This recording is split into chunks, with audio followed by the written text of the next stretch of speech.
In this video, I'm going to explain to you how to ease into intermittent fasting.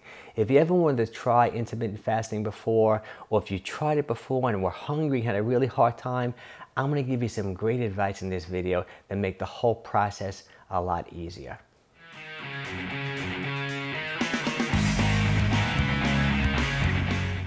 Hello everyone, my name is Mike Kohler and I've been a fitness trainer and gym owner for over 25 years.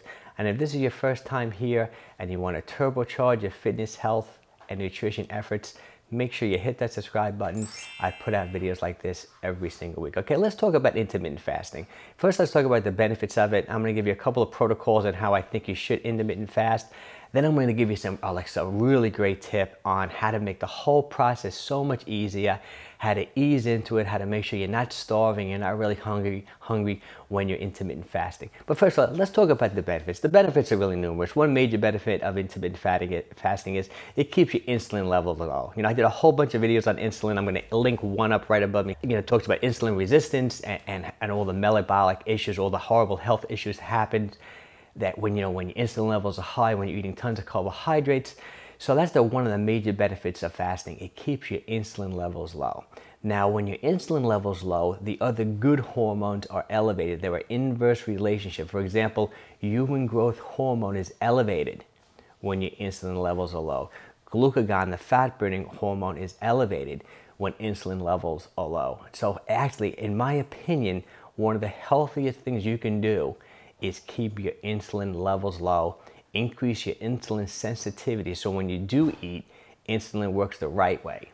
Okay, so that's one tremendous benefit of intermittent fasting. Another thing that happens when you're fasting is that cellular repair. It's rid of waste products from cells. It kind of rejuvenates cells and makes your cells just healthier and working better. Obviously, you'll lose weight from intermittent fasting for multiple reasons. Some people think that a myth about intermittent fasting is people think your metabolism slows down. In fact, the exact opposite. Your metabolism actually slightly increases, when you're intermittent fast, when you skip meals or when you just don't eat for an entire day. So it increases your metabolism. Another benefit. Pretty much there were some animal studies that shows that it prevents cancer. It also increases neurogenesis. It increases, the production of brain, neurons in the brain, makes your brain stronger, can prevent, Alzheimer's disease. So many benefits to intermittent fasting. I did another video about intermittent fasting. I'm going to link that up. That goes into this a little more detail. But this video we're talking about how to ease into it, which we're going to get to.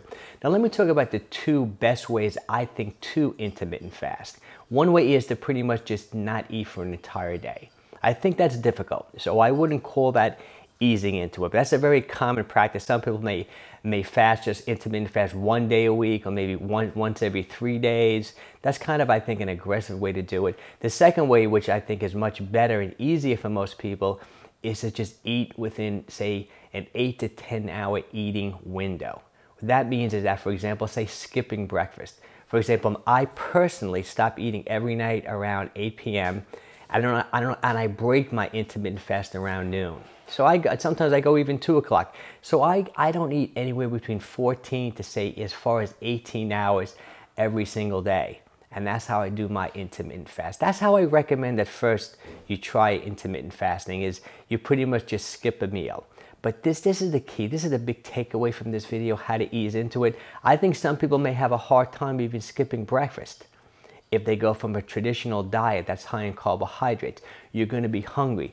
So the key to easing into intermittent fasting is, first you have to reduce how many carbohydrates you eat. I'm a big believer in a low to moderate carbohydrate diet for weight loss. I'm going to link up some other videos I have that I did about that. But for example, if you're used to eating a lot of carbohydrates, if you're eating 200 to 300 grams of carbohydrates a day, you can have a really difficult time skipping a meal. Unfortunately, I think you also might have some metabolic type issues if you're eating that many grams of carbohydrates. You could have insulin resistance. So for example, if you can't skip a meal without feeling lightheaded or without feeling ravenously hungry or not feeling well, you might have insulin resistance and some other issues. So the key to easing into intermittent fasting is, first you have to eat a diet for a couple of weeks, if not longer, of a moderate carbohydrate diet. So this is my exact specific recommendation. I would limit the amount of carbohydrates to 150 grams a day. You know, it's 4 calories per gram, so you're eating about 600 calories of carbohydrates a day. And I would see how you feel. Stay there for a few days. Okay, and obviously the type of carbohydrates I want you to eat are tons of vegetables, you know, those high fibrous, you know, healthy, nutritious, like nutrition dense type vegetables, you know, and some resistant starches. I did another great video on resistant starches. Resistant starches are kind of like sweet potatoes, green bananas, you know, things along the lines of that. A lot of benefits to eating resistant starches. So we did 150 grams for maybe for a few days. If you have to do a week or two, you can even really ease into it. Then I would reduce my carbohydrates to about 100 grams, about 400 calories.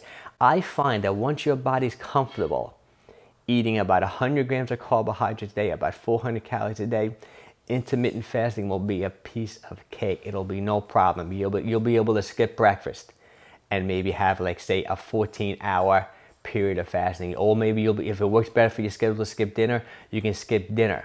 But the first thing you have to do is reduce your carbohydrate. To go cold turkey, just jump into fasting, either skipping a day and not eating for a whole 24 hours is going to be extremely difficult if you're not used to eating a low carbohydrate diet. And I even think you're going to have a hard time just eliminating your calories to like an 8-hour eating window. So there you go. I hope you enjoyed this video.